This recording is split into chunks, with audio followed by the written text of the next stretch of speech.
Students, whatever homework is given to you, you have to submit it on the very next day between 8 am to 1 pm to the given WhatsApp number, and it is compulsory to submit your homework as your attendance will be marked on the basis of your submission. Good morning, dear students. In today's session, we are going to start our new chapter number 5, admission of a partner.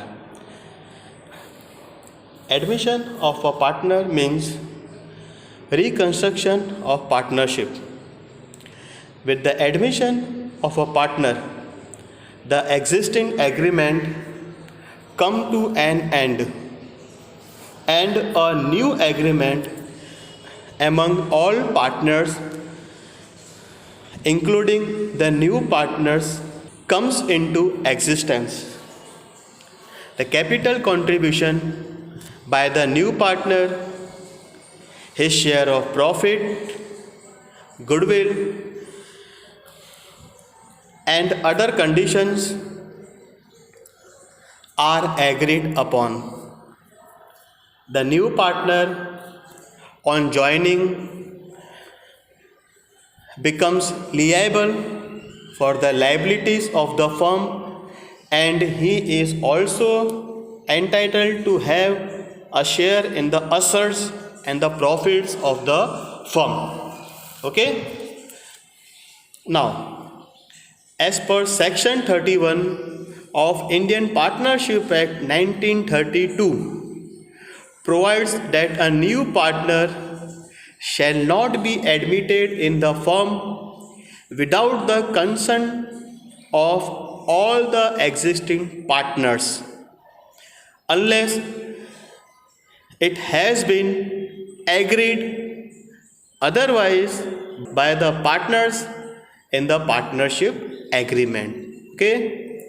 A new partner may admitted in a continuing firm because of the following reason. It means these are the following reasons on the basis of which a new partner may be admitted in the continuing firm.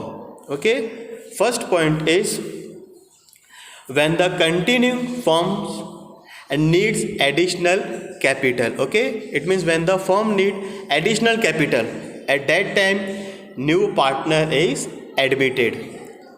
Next point is when the continuing firms require additional managerial ability. Okay? Next point is when any continuing partners retires or dies. It means from existing partnership firm, if any partners retires or dies, at that time a new partner is admitted. Next point is when skilled and efficient employees of the firm need to continue in the firm. Okay? It means any skilled or efficient employee want to continue in the firm. Okay? When skilled and efficient employees of the firm need to continue in the firm, therefore he is admitted by the firm as a partner.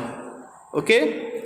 Next point is for the distribution of risk of partnership firm. Okay? These are the following reasons. Now, effect of admission of a new partner. First point is the old partnership comes to an end and a new partnership comes into existence. Okay? After the admission of new partner, old partnership comes to an end, and after the admission of new partnership comes into existence. Okay? Next point is new partner becomes to share future profit of the firm, and therefore combined share of the old partner's profit get reduced. Okay? It means when new partner admitted in the partnership firm, okay, fine, he will get share in future profit. Okay, share in future profit, and therefore the combined share of old partners profit get reduced. Okay, now the next point is new partners contributes an agreed amount of capital in cash or in kind and acquires right on the assets of the firm. Okay, next point is a balance of accumulated profit and loss, reserves and fictitious assets appearing in the books on the date of admission is distributed to the old partners in their old profit sharing ratio. Okay, it means accumulated profit and loss, reserves and fictitious assets appearing in the books on the date of admission is distributed to the old partners. Okay, it means that amount of profit and loss, reserves and fictitious assets always distributed between the old partners in their old profit sharing ratio. Okay, our next point is assets are revalued, liabilities are reassets, and the net changes is adjusted in the old partner's capital account. Okay, our next point is the goodwill of the firm is revalued and the new partner contributes his share of goodwill in a cash or kind and its accounting effects is given.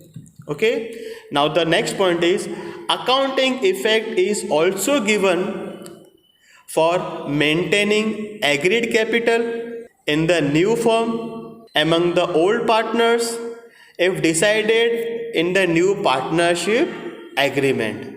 Okay, now at the time of admission of new partner, following adjustments are required to be made. Okay, in that first point is a calculation of new profit and loss sharing ratio and old partner sacrificing ratio. And that next point is accounting effect relating to goodwill. Okay, all the accounting effect related to the goodwill. Okay, and now next point is accounting effect of profit and losses arising from revaluation of assets and reassessment of liability. And next point is accounting effect of accumulated profit, losses and reserves. Okay, and the last one is adjustment of changes in capital. Fine. In today's session we have learned about reasons of admission of new partners, effect of admission of a new partners, and adjustment. It means adjustments are required. Fine. In next section we are going to continue our chapter. Goodbye. Take care all of you.